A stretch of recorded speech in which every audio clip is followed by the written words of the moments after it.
Okay, so far we did Krebs cycle, जहाँ पे हमने ये हमारी नेट ईल थी क्रेब्स साइकिल से।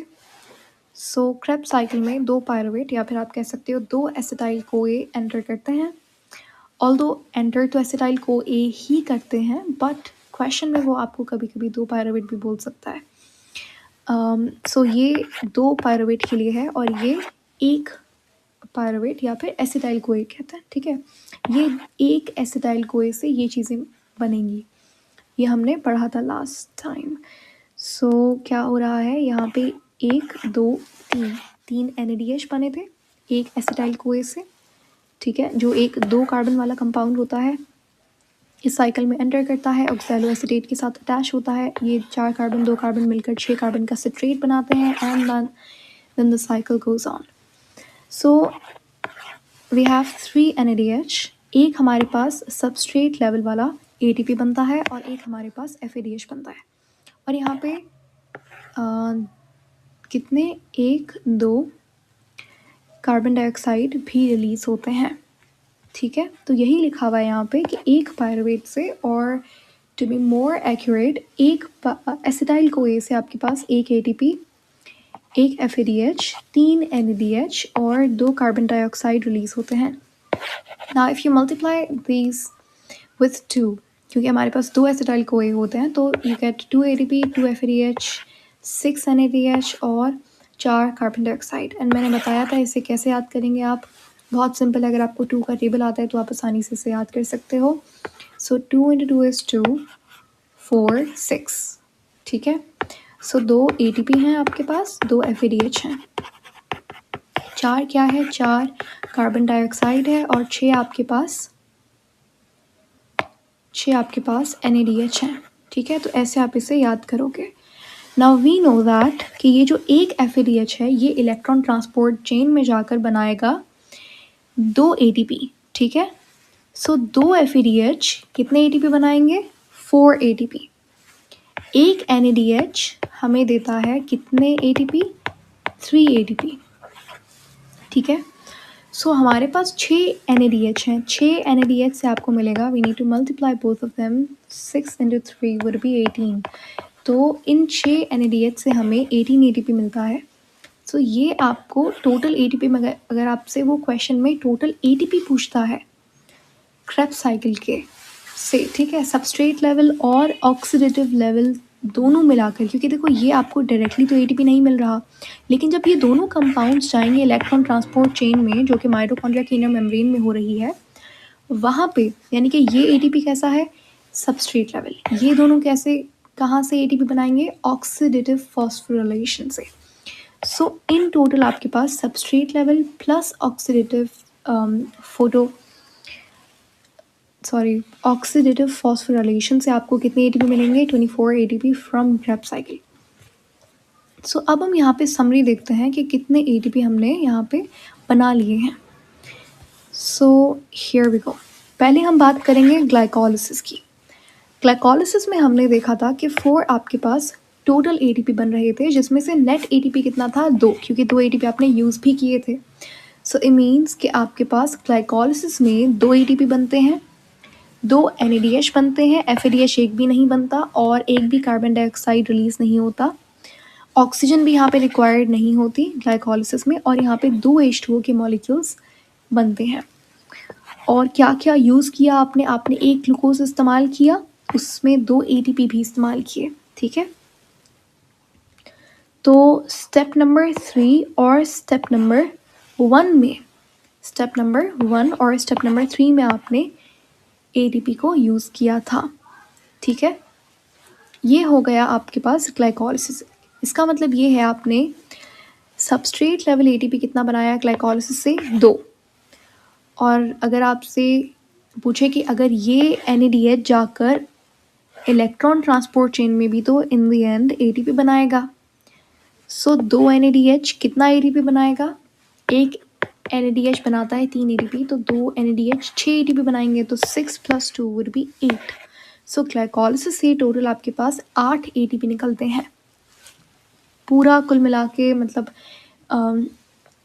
ऑक्सीडेटिव और ये जो आपके पास सबस्ट्रेट लेवल फॉस्फोराइलेशन से बन रहा है, ये सारा एटीपी 8 बनता है टोटल, ठीक है। उसके बाद आता है आपके पास लिंक रिएक्शन। ग्लाइकोलिसिस में आपने एक ग्लूकोज को तोड़कर 2 पायरुवेट निकाले थे। अब ये 2 पायरुवेट के मॉलिक्यूल्स जाते हैं माइटोकॉन्ड्रिया की मैट्रिक्स में और वहाँ पे कन्वर्ट होते हैं 2 एसिटाइल कोए के मॉलिक्यूल्स में। अब एसिटाइल को एक जब बनता है उसी को आप कहते हो link reaction. Link reaction link कर रहा होता है ग्लाइकोलिसिस और क्रेब्स साइकिल को। इस रिएक्शन में पायरुवेट की होती है ऑक्सीडेशन और एसिटाइल को ए बनता है। कोई भी एक एटीपी नहीं बनता। हाँ, यहाँ पे 2 NADH ज़रूर बनते हैं और 2 कार्बन डाइऑक्साइड बनते हैं। इसका मतलब ये हुआ कि यानी कि यहाँ पे डी कार्बोक्सिलेशन भी होती है। सो क्या मैं कह सकती हूँ लिंक रिएक्शन में ये एक पॉइंट एक MCQs है। लिंक रिएक्शन में पायरुवेट की क्या हो रही है, नंबर 1 ऑक्सीडेशन हो रही है एंड नंबर 2 उसमें डी कार्बोक्सिलेशन भी हो रही है, तभी आपके पास कार्बन डाइऑक्साइड रिलीज हो रहा है। 2 पायरुवेट के मॉलिक्यूल्स से इसीलिए 2 NADH और 2 कार्बन डाइऑक्साइड यहाँ पे बनेंगे। सो ये 2 NADH जब इलेक्ट्रॉन ट्रांसपोर्ट चेन में जाएंगे तो ये 6 ATP लिबरेट करेंगे। सो 6 ATP आपको लिंक रिएक्शन से मिलते हैं इनडायरेक्टली, ठीक है। उसके बाद आपके पास क्रेब्स साइकिल आता है जहाँ से मैक्सिमम नंबर ऑफ ATP हम बनाएंगे। क्रेब्स साइकिल में अभी हमने पढ़ा था ऊपर 2 ATP, 2 FADH2, 4 कार्बन डाइऑक्साइड और 6 NADH बनते हैं। अब यहाँ पे अगर मैं पूछूं कि टोटल ATP कितना बनता है आपके पास, तो 24 ATP यहाँ पे बनेगा। और यूज़ आपने क्या किया, आपने 2 एसिटाइल को एक के मॉलिक्यूल्स RUBP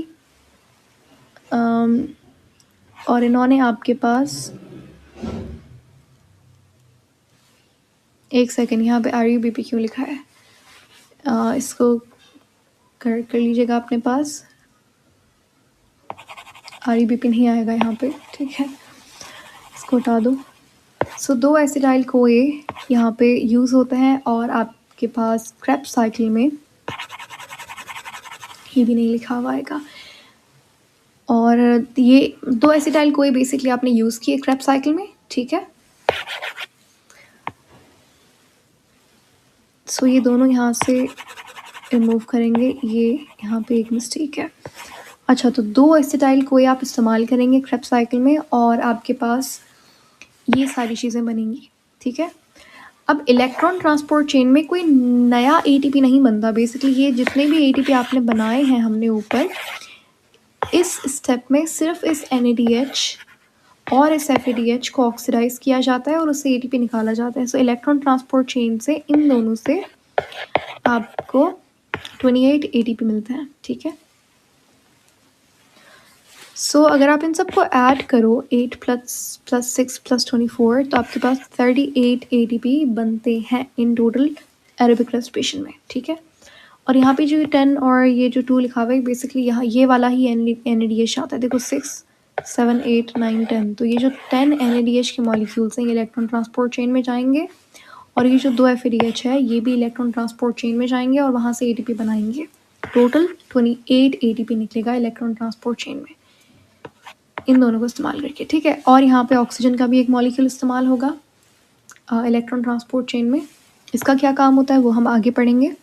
सो एनाएरोबिक रेस्पिरेशन में हमने देखा 2 ATP हमें मिलते हैं, जबकि एरोबिक रेस्पिरेशन में यानी कि जो ऑक्सीजन है उसकी प्रेजेंस में जब आप रेस्पिरेशन करेंगे एरोबिक रेस्पिरेशन उसमें 38 ATP निकलेंगे। So there is a huge difference there, ठीक है। सो अब हम सीखेंगे किस तरीके से इलेक्ट्रॉन ट्रांसपोर्ट चेन में NADH और FADH बनाते हैं ATP। Let's go. ये आपके पास एक बहुत अच्छी डायग्राम है, यहाँ पे आपको अच्छे से इलेक्ट्रॉन ट्रांसपोर्ट चेन क्लियर हो जाएगी। इलेक्ट्रॉन ट्रांसपोर्ट चेन पहली बात तो ये हो का रही है, देखो इलेक्ट्रॉन ट्रांसपोर्ट चेन माइटोकॉन्ड्रिया की इनर मेम्ब्रेन जिसे क्रिस्टा कहते हैं, जिसमें इस तरीके से इनफोल्डिंग्स होती हैं, इसी इनफोल्डिंग्स को आप क्रिस्टा कह रहे होते हो, यहाँ पे ये चेन हो रही है।